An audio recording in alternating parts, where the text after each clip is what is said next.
Come here. Cheese. Yes, cheese.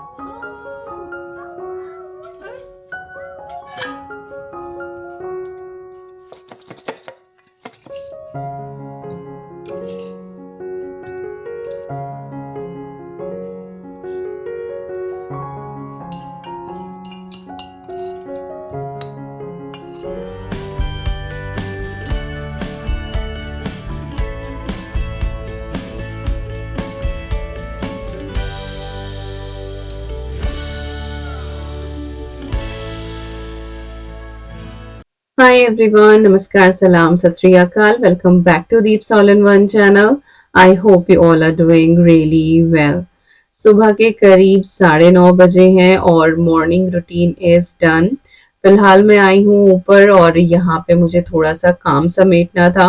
कल मैंने ढेर सारे कपड़ों पे आयन करी थी जो सामने आपको दिखाई दे ही रहे हैं, तो उनको मुझे अलमारी में लगाना है। साथ ही कुछ बेडशीट्स और दुए कवर हैं जो मैंने एज अ बेस यूज करे थे जब मैंने आयरन करी थी कपड़ों के ऊपर। तो हमेशा ही इसी तरह से बेडशीट यूज करती हूँ और अभी छुट्टियों में क्योंकि मेहमान काफी आए गए हैं तो बहुत सारी बेडशीट्स वगैरह चेंज हुई हैं। तो वही मैंने यहाँ पे फोल्ड करके और उनको मैंने यूज किया था एज अ आयरन बेस। तो इससे जो है ना, एक तो आपको थिक बेस मिल जाता है, कपड़ों पे बहुत अच्छे से आयरन हो जाती है। साथ ही जो आपकी बेडशीट होती है, दुवे कवर होते हैं, उनके ऊपर भी ऑटोमेटिक आयरन हो ही जाती है। स्टीम आयरन में यूज करती हूँ तो हल्का सा मॉइस्चर इनमें रह गया था, तो रात ही मैंने इनको फोल्ड करके क्लोजेट में नहीं रखा था, रेलिंग पे डाल दिया था। अब ये अच्छे से खुश्क हो गए हैं तो इनको वापस मैं अलमारी में रख रही हूँ। और सामने जो अलमारी आपको दिख रही है ना, इसकी हालत बड़ी ही खराब है क्योंकि वही है कि चीजें जब अपनी प्रॉपर जगह पे नहीं रखी जाती है ना तो वो तहस नहस हो ही जाती है। और छुट्टियों के दौरान यही हुआ कि चलो ये चीज धुली है, अदवी ये बेडशीट रखा हो, या साहब ये चीज वहां पे रखा हो, तो उनको जहां जगह मिली उन्होंने वो वहां पे रख दी और सब कुछ मिक्स मैच हौच पौच हो गया है। तो एक दिन लग के मुझे ये भी अलमारी अच्छी अपनी करनी है। और बस अब मुझे ये कपड़े लगाने हैं और कैमरा की तरफ देखा तो ध्यान गया कि बहुत ही ज्यादा फ्लैट सा हो रहा है सर। स्मूथनिंग के बाद ना बहुत ही ज्यादा फ्लैट हो जाता है और आई थिंक सर्दियों में स्कैल्प से आपकी ऑयल भी बहुत ही ज्यादा प्रोड्यूस होता है, तो 2 दिन बाद ही बाल बिल्कुल चिपचिप लगने लगते हैं। स्ट्रेट में पहले भी करती थी अपने बाल, लेकिन उनसे थोड़ा सा बाउंस रहता था। स्मूथनिंग के बाद तो बिल्कुल ही ज्यादा फ्लैट हो जाते हैं और मेरा फेस भी बिल्कुल गोल है और वैसे भी मोटा है, तो जैसे ही फ्लैट बाल होते हैं ना तो वो बहुत ही अजीब सा लगता है। तो छोटा सा मैंने यहाँ पे ये पूफ बना लिया है तो थोड़ा सा स्ट्रक्चर मिला है और पहले से ये बैलेंस्ड लग रहा है हेयर स्टाइल। तो यस, इट इज डन। अब बारी आती है इन कपड़ों को लगाने की। तो सबसे पहले तो मैंने ये कपड़े सेग्रीगेट करे हैं अलग अलग। मैंने यहाँ पे पाइल्स बना ली हैं, मेरी, अद्वी की और साहब की। ईवी के कपड़े बहुत कम होते हैं जो आयन के होते हैं, उसको मैं मोस्टली ऐसे ही पहना देती हूँ क्योंकि उसके कपड़े चेंज भी बहुत होते हैं। और बास्केट वाला सिस्टम ही मैं यूज करती हूँ। तो टी शर्ट की जो बास्केट थी उसमें मैंने विकास की टी शर्ट लगा दी है। और ये शर्ट का जो हैंगर है, ये ना मल्टीपल इसमें सेक्शन है जिसमें आप ढेर सारी शर्ट्स वगैरह जो है वो हैंग कर सकते हैं। एक हैंगर में आई थिंक 8 के करीब शर्ट आ जाती हैं, तो स्पेस इससे काफी ज्यादा आपका सेव हो जाता है। वर्टिकल स्पेस भी आप इस्तेमाल कर पाते हैं। तो इसी तरह के हैंगर ना मैंने हर वार्डरोब में यहाँ पे रखे हुए हैं। जो सामने अभी ये वार्डरोब है ये अद्वी की है, बराबर वाली विकास की है, और जो बेडरूम में है वो मेरी है। ईवी के जो कपड़े हैं वो चेस्ट ऑफ ड्रॉर में होते हैं, और जो अद्वी वाली भी है ना, ये इसमें भी जो नीचे वाला एक ड्रॉर है उसमें भी ईवी के बाहर आने जाने वाले कपड़े हैं। तो यहाँ पे अद्वी की कुछ जीन्स थी तो वो भी मैं इसी तरह के हैंगर में लगाती हूँ। तो इससे वही है कि वर्टिकल स्पेस आपका यूज हो जाता है और चीजें एक जगह नहीं होती। अगर होता है ना, कई बार हम लेयर कर देते हैं कि एक जीन्स है उसी के ऊपर हमने दूसरी लगा दी स्पेस सेव करने के लिए, लेकिन उससे ना वो बहुत थिक हो जाता है और आप रॉड को प्रॉपर इस्तेमाल नहीं कर पाते हैं। तो ये हैंगर बहुत अच्छे हैं और हर जगह मिल जाते हैं। यहाँ पे होम बार्गेन, B&M, आइकिया, हर जगह है, और ऑनलाइन तो खैर इनकी भरमार है ही। Our hearts beat to the city streets. We began to feel the fire. We rise like tall buildings as the chemicals it तो फाइनली takes. कपड़े सारे लग गए हैं और कहने को तो यही होता है कि कपड़ों का काम है, लेकिन इट इज बिग टास्क जिसमें बहुत सारे स्टेप्स होते हैं। कपड़े धुलना, फोल्ड करना, आयरन करना, फिर उन्हें लगाना, तो बहुत सारे स्टेप्स हो जाते हैं। तो फाइनली ये काम निपटा। इसके बाद मैं आई हूँ अद्वी के रूम में। एक्चुअली ठंड बहुत ज्यादा बढ़ गई है, माइनस में टेम्परेचर जा रहा है, और वो बोल रही थी कि मम्मा बेडशीट जो है ना वो मुझे थोड़ी ठंडी लगती है। तो यहाँ पे मैं एक हैक ट्राई करने वाली हूँ एक्चुअली। वैसे मैंने ऑनलाइन कुछ बेडशीट जो है वार्म वाली वो ऑर्डर भी करी है, लेकिन उस पे जो है बहुत ज्यादा फर है और अद्वी को फिर छींके आती है अगर बहुत ज्यादा फर होता है। तो ये एक ब्लैंकेट है, ये अद्वी का ही है। उसको फर्स्ट क्रिसमस पे हमारी एक आंटी है उन्होंने दिया था। स्नोफ्लेक्स इसके ऊपर बने हुए हैं, व्हाइट कलर का है, तो उसके रूम के साथ भी ये बिल्कुल परफेक्ट जा रहा है।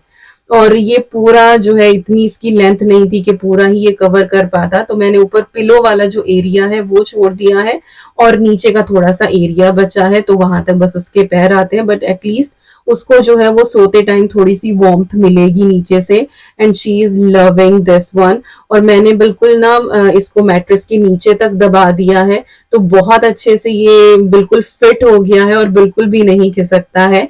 And she is enjoying this one. वैसे मैं चाहती थी कि वो फर वाली ही इसके लिए फिटेड शीट ले लूं, बट वही कि अद्वी को छींकों की प्रॉब्लम बहुत ज्यादा हो जाती है, तो इसीलिए बहुत ज्यादा फर वाली चीजें मैं उसके लिए नहीं लेती हूँ। तो इसी से वो हैप्पी है। बाकी जो मैंने लिया है वो मैं आपको आगे आने वाली किसी वीडियो में दिखा ही दूंगी। तो यहाँ पे अद्वी का बेड हो गया है बिल्कुल परफेक्ट और देखने में बहुत सुंदर लग रहा है। और सबसे पहले मेमोरी ने इस वार्मथ को एंजॉय किया है। काफी दिन बाद धूप निकली थी, लेकिन अगले दिन जो है वो फिर दोबारा से बारिश। यही हो रहा है कि 6-7 दिन तक बारिश होती है, फिर थोड़ी सी धूप निकलती है। अब यहाँ पे मैंने सोचा कि चलो आपको कुछ दिखा देती हूँ। पहले नहीं था प्लान मेरा दिखाने का कि पहनूंगी तभी दिखा दूंगी, बट देन आई थॉट कि चलो शेयर कर ही देती हूँ। तो अलमारी से मैंने ये कपड़े निकाले हैं। बी पम्पकिन करके एक ऑनलाइन वेबसाइट है, और इनसे मैंने पहले ना एक फैमिली टी शर्ट वाला भी लिया था, पूरा ही सेट जिसमें हम चारों की थी। तो उसका मैं लिंक डाल दूंगी। वो मैंने अपनी फ्रेंड के रिकमेंडेशन पे लिया था।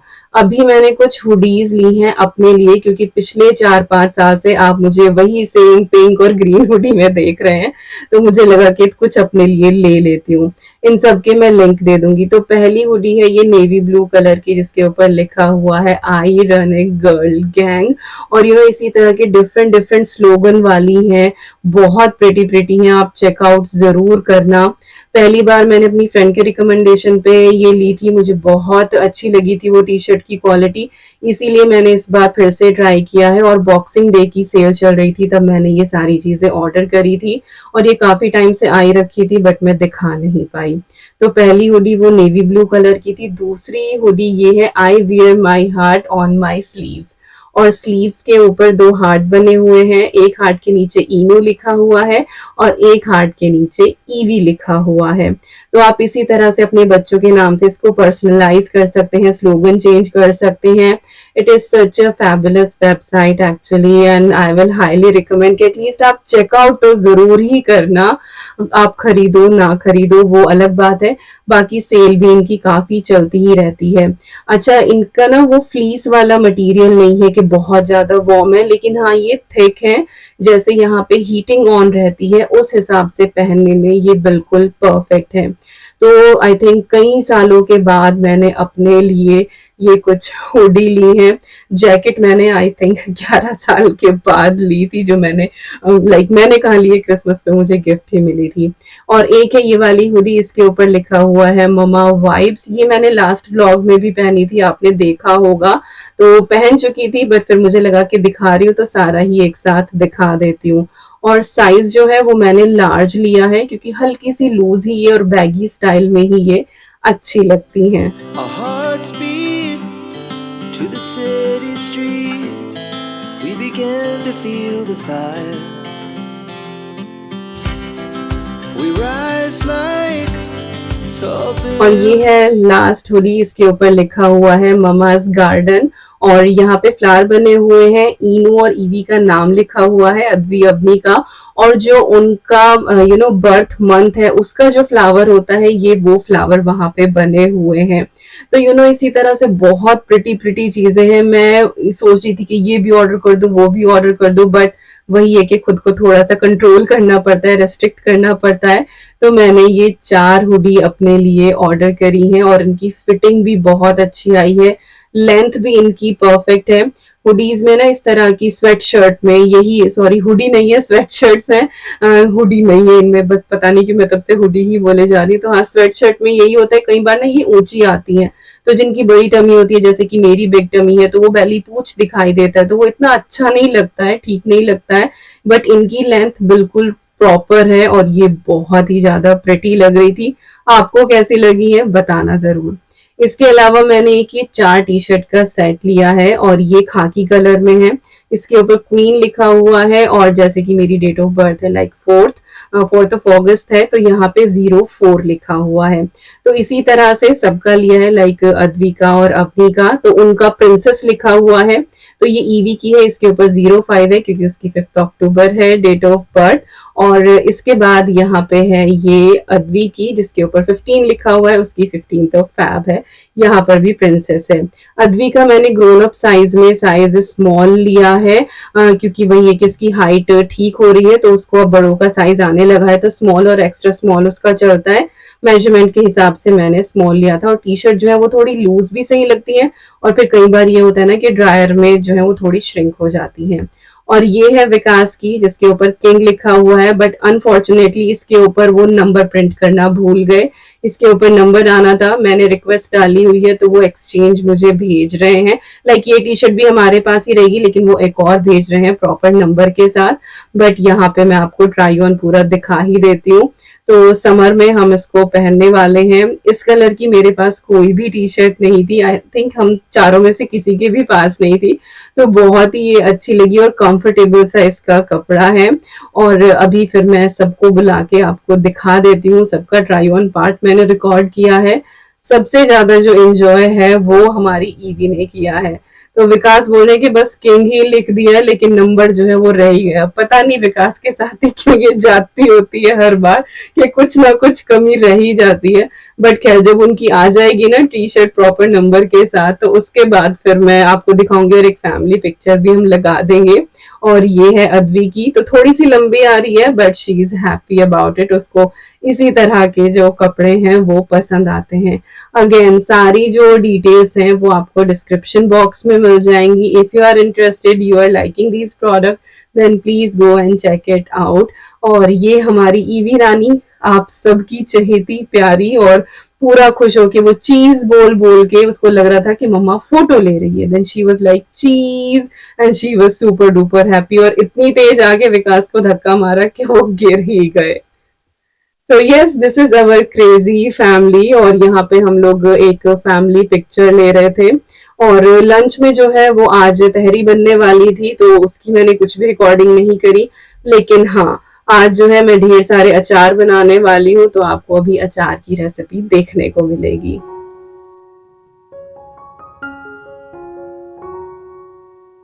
तो ये है सारी चीजें जिनका मैं अचार डालने वाली हूँ। सबको मैंने बहुत अच्छे से वॉश करके और ड्राई कर लिया है, कुछ भी मॉइस्चर नहीं होना चाहिए। यहाँ पे नींबू है, प्याज है, छोटे वाली प्याज है, मूली है, मूली आप व्हाइट वाली भी ले सकते हैं, मैंने ये रेड वाली ली है राउंड। और साथ ही बड़े वाली हरी मिर्चें हैं, जो मैं लेस्टर से लेकर आई थी। वैसे आप बारीक वाली से भी अचार डाल सकते हो। इसके बाद जो चीज हमें चाहिए वो है कांच के जार। आप इस तरह के जार ले लें, जब मैं लेकर आई थी तब आपको दिखाया ही था। या फिर जो चीनी मिट्टी के मर्तबान होते हैं, बोट होते हैं, आप वो ले सकते हैं, सेरेमिक वाले। प्लास्टिक का जो कंटेनर है वो आप इस्तेमाल ना ही करें, अचार के लिए, खट्टी चीज के लिए नहीं इस्तेमाल करना चाहिए। तो सबसे पहले सबसे आसान वाला अचार हम डालेंगे, जिसके लिए मैंने ये रेडिश ले ली है, अनियन है रेड वाली, और साथ ही हरी मिर्चें हैं। इसमें आप बीटरूट भी लेंथ वाइज कट करके ऐड कर सकते हैं और साथ ही आप उसमें अदरक भी डाल सकते हैं, तो जो भी आपका मन करे। इवन दो खीरा भी बहुत अच्छा लगता है, डिफरेंट डिफरेंट आप अलग अलग भी डाल सकते हैं और इस तरह से मिक्स करके डालना चाहे तो मिक्स करके भी डाल सकते हैं। बेसिकली हम सिरके वाला अचार यहाँ पे डाल रहे हैं, इसके ऊपर हम सिरका डालेंगे। तो जो प्याज है इसको मैंने इस तरह से लेंथ वाइज कट कर लिया है और जो मूली है उसके हम राउंडल्स यहाँ पे कट करेंगे। मुझे इसमें अदरक बहुत ज्यादा पसंद आता है, बट अदरक जो है वो बिल्कुल ही थोड़ा सा उस दिन बचा हुआ था, ध्यान नहीं रहा था खरीदना, और वो फिर चाय के लिए चाहिए था। बीटरूट था नहीं और वैसे भी विकास जो है वो खाते नहीं है और मुझे भी सिरके वाला बीटरूट इतना पसंद नहीं आता है, बट हाँ उससे कलर बहुत अच्छा आता है। तो यहाँ पे सारी चीजें कट कर ली है। इसके बाद इसमें मैंने ऐड करा है नमक, साथ ही जाएगी इसमें थोड़ी सी शुगर, हमारे यहाँ ब्राउन शुगर ही यूज होती है तो मैंने ब्राउन शुगर डाली है। 1/4 कप का मैंने यहाँ पे मेजरमेंट लिया है विनेगर के लिए। ये डिस्टिल विनेगर है जो आप चाउमीन वगैरह में भी इस्तेमाल करते हैं, तो ये इजीली हर जगह मिल ही जाता है। आप व्हाइट भी ले सकते हैं या फिर इंडिया में तो जैसे घर में भी सिरका बना लेते हैं ना गन्ने के रस का, अगर उस तरह का प्योर आपको मिल जाए तो आप वो इस्तेमाल करें, उसका जो टेस्ट है वो बिल्कुल ऑथेंटिक आता है, बहुत अच्छा लगता है। और साथ ही इसमें 1 कप मैंने वाटर ऐड कर दिया है, क्योंकि जो सिरका होता है ना ये वाला व्हाइट वाला, ये बहुत ही ज्यादा स्ट्रॉन्ग होता है तो उसको बैलेंस करना पड़ता है। बाकी वही ऑथेंटिक सा टेस्ट लाने के लिए बाल्समिक विनेगर था मेरे पास, और कुछ 1 टीस्पून के करीब ही इस बॉटल में बच रहा था, तो वो भी मैंने इसमें ऐड कर दिया है।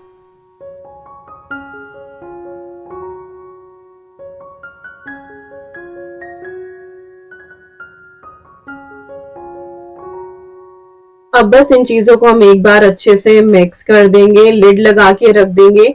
24 घंटे तक इसको बाहर ऐसे ही काउंटर टॉप पे आप कवर करके रख छोड़ें और उसके बाद आप इसको फ्रिज में स्टोर करें। महीने, 2 महीने, 3 महीने तक ये अचार बिल्कुल ठीक रहता है।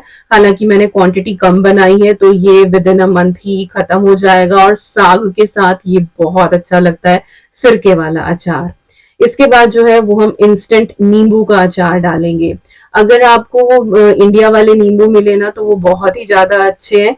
यहाँ के जो इस तरह के लेमन होते हैं ना, इनकी स्किन काफी थिक होती है तो वो गलने में थोड़ा टाइम लेती है। और आप चाहें तो इनको स्टीम करके थोड़ा सा और इनको धूप में सुखा लें, अगर आपके यहाँ पे धूप आती है तो।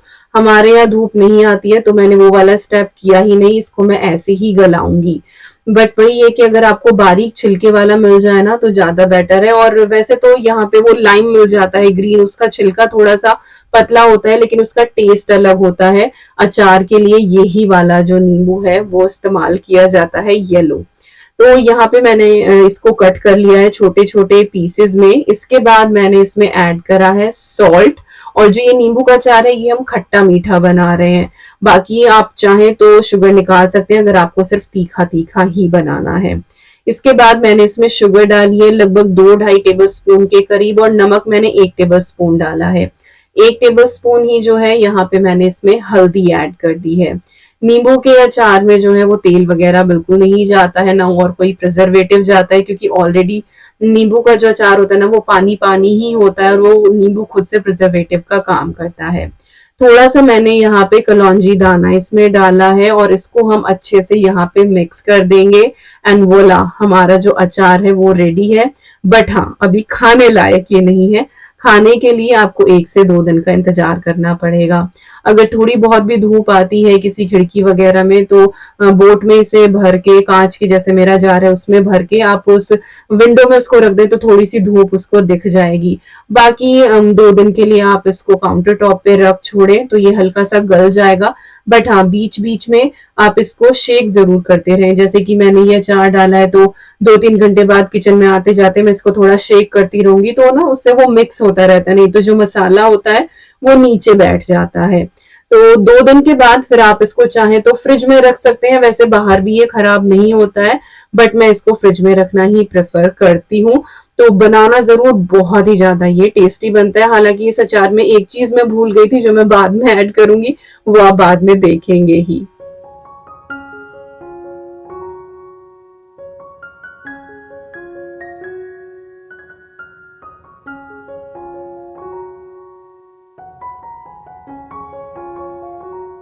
लग रहा है ना देखने में बहुत ही ज्यादा टेम्पटिंग कि बस अभी ही खा लो।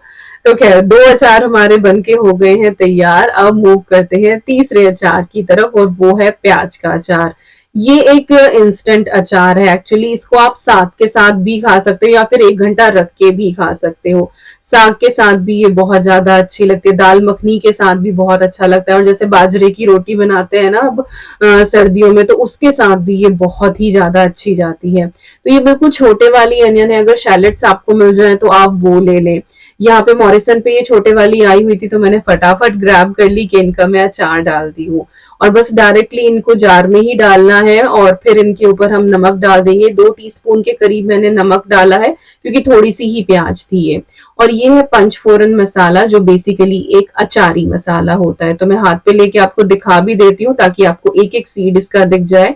इसके अंदर जीरा है, सौंफ है, मेथी दाना है, कलौंजी है और मेथी। आई थिंक मेथी मैंने बोल ही दिया। तो 5 चीजें इसके अंदर होती हैं और इनको लाइक अचार में डाला जाता है। तो ये राई है, सॉरी मेथी मैंने डबल बोला है, राई मैंने मिस कर दिया था। यस, राई है।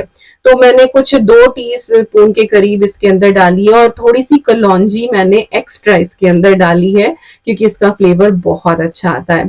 साथ ही अब हम इसमें थोड़ी सी यहाँ पे हल्दी ऐड कर देंगे। प्रिजर्वेटिव यहाँ पे हम विनेगर इस्तेमाल करने वाले हैं, इससे खटास भी बहुत अच्छी आ जाती है और ये अचार जल्दी गल भी जाता है और आप इसको तुरंत खा सकते हैं। इसके बाद यहाँ पे है ये सरसों का तेल। अचार में मोस्टली जो है वो सरसों का तेल ही डाला जाता है। तो ये कुछ आधा कप के करीब था और इसको मैंने स्मोकिंग हॉट होने तक गर्म किया था ताकि इसकी सारी स्मेल फ्यूम्स निकल जाएं। और उसके बाद फिर मैंने इसको ठंडा कर लिया। तो फिलहाल ये बिल्कुल ठंडा है, ना ये लाइक रूम टेम्परेचर वाला भी, जरा सा भी वार्म नहीं होना चाहिए, ये ठंडा ही हो। तो जब भी आपका ये हो कि आपको अचार बनाना है तो आप 5-6 घंटे पहले जो ये तेल है इसको आप गर्म करके स्मोकिंग हॉट करके आप रख लें। तो आपके अचार में किसी भी तेल की कोई भी महक नहीं आएगी। और मैंने कुछ 2 टेबल स्पून के करीब इसमें ये ऑयल डाला है। वैसे जिन लोगों को कच्चे तेल का टेस्ट पसंद आता है, महक पसंद आती है, तो वो कच्चा भी इस्तेमाल कर सकते हैं। बट जिन लोगों को नहीं पसंद आता है, ये उनके लिए एक टिप थी। मिक्स करके बस आप इसको रख दें और आपका प्याज का अचार विंटर के लिए बिल्कुल रेडी है। फाइनली चौथा अचार जो मैं डालने वाली हूँ वो है मिर्च का अचार। ये भी बहुत इंस्टेंट है और बहुत ही बेहतरीन बनता है।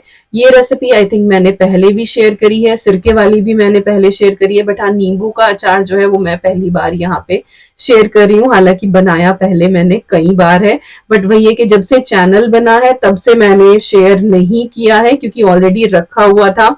अब की बार जो है वो खत्म हो गया तो इसीलिए मुझे बनाना पड़ा। अदरवाइज इंडिया जाती हूँ तो मम्मी इतना सारा दे ही देती है मुझे। खैर मिर्च के अचार की तरफ मूव करते हैं। तो मिर्च जो है इनकी मैंने स्टेम्स पहले ही काट ली थी और अब मैंने इनको लेंथ वाइज कट कर लिया है। आप चाहे तो चीरा लगा के मसाला इसमें अंदर भर भी सकते हैं, जो मसाला फिलहाल मैं ऊपर इसमें डालने वाली हूँ। बट इस तरीके से काम जो है वो आसान हो जाता है और वैसे भी पूरी मिर्ची एक बार में खाई नहीं जाती, आधी आधी खाई जाती है और ऐसे मसाला ज्यादा आसानी से लग जाता है एंड आई फील कि थोड़ा इजी भी हो जाता है क्योंकि मुझे वही चीजें करने में मजा आता है जो आसानी से हो जाए और टेस्ट लगभग ऐसा ही दे। तो सारी मिर्ची मैंने यहाँ पे लेंथ वाइज कट कर ली है।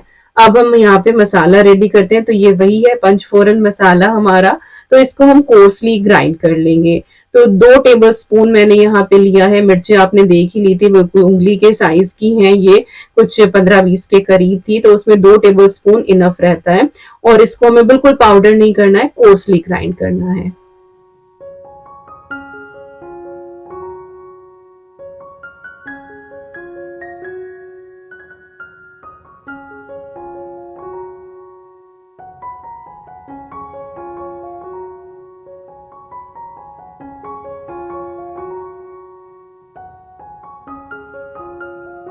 तो सारी मिर्चें मैंने बोल में निकाली है। अच्छा एक चीज का आपको ध्यान रखना है कि जो भी आप चम्मच बोल आप यूज कर रहे हैं किसी में भी पानी ना लगा हो, बिल्कुल ड्राई सारी चीजें होनी चाहिए, नहीं तो अचार जो है वो फिर खराब हो जाता है। मिर्चों के ऊपर हमने मसाला डाल दिया है। इसके बाद अब मैंने इसमें सॉल्ट ऐड करा है, टेस्ट के हिसाब से आप डाल लें। साथ ही मैंने इसमें हल्दी डाल दी है और इसके बाद अब हम इसमें ऐड करने वाले हैं यहाँ पे हींग। और मैंने हींग थोड़ा ज्यादा डाला है क्योंकि ये बहुत ज्यादा स्ट्रांग नहीं है, अगर आपके पास गांठ वाला हींग हो तो बिल्कुल पिंच ही काफी होता है। साथ ही यहाँ पे मैंने धनिया पाउडर इसमें ऐड कर दिया है। रेड चिली पाउडर इसमें नहीं जाएगा क्योंकि ऑलरेडी मिर्चों का अचार है, तो रेड चिली पाउडर की जरूरत नहीं है। अच्छा, ये वाली जो मिर्चें हैं ना, ये माइल्ड ही है, बहुत ज्यादा तीखी नहीं है। 2 चम्मच के करीब मैंने इसमें व्हाइट विनेगर डाला है और 2 चम्मच ही मैं यहाँ पे इसमें ऑयल ऐड कर रही हूँ। वही ऑयल है ये जो मैंने पका के रखा हुआ था। और बस अब सारी चीजों को जो है वो बिल्कुल अच्छे से आपको मिक्स कर देना है। और जितने भी मैंने ये अचार की रेसिपी आपको बताई है, इनको मैंने 2 दिन तक किचन में ऐसे ही ब्रेकफास्ट बार पे रख छोड़ा था। और उसके बाद फिर मैंने इन सभी को फ्रिज के अंदर रखा हुआ है। वैसे बाहर भी रह जाते, सिरके वाला तो कह रहा फ्रिज में ही रखें, बाहर जो है वो और भी ज्यादा फिर खट्टा होने लगता है, ऑलरेडी सिरका बहुत खट्टा होता है। तो मैंने इनको फ्रिज में ही रखा है क्योंकि घर में हीटिंग बहुत ज्यादा चलती है। तो वैसे यहाँ पे कहने को ठंडा देश है ये, लेकिन घरों के अंदर टेम्परेचर मेंटेन रहता है तो चीजें फिर खराब होने का डर रहता है, तो इसीलिए बाहर नहीं छोड़ते हैं। फ्रिज के अंदर टेम्परेचर जो है वो ठंड के हिसाब से मेंटेन रहता है। बाकी जैसे कि आप इंडिया में हैं, आजकल जैसे भयंकर सर्दी पड़ रही है, तो आप इनको बाहर रख छोड़े, इनका कुछ भी नहीं बिगड़ेगा, तो आराम से ये रह जाएंगे।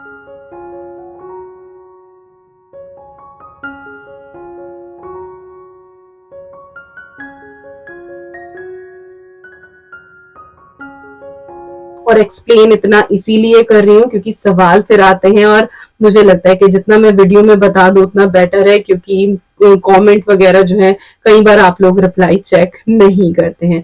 तो खैर, चारों अचार यहाँ पे हमारे हो गए हैं रेडी। आगे आने वाली वीडियो में इनको कंज्यूम करते हुए आप देखेंगे ही। और ये है नींबू का अचार, जिसमें मैं कह रही थी कि एक चीज मैं भूल गई थी और मुझे अचानक से ध्यान आया, और वो थी एक चीज, लाल मिर्ची, क्योंकि इसमें तीखापन तो कुछ ऐड किया ही नहीं हमने, तो ये तीखा मीठा अचार हुआ कैसे।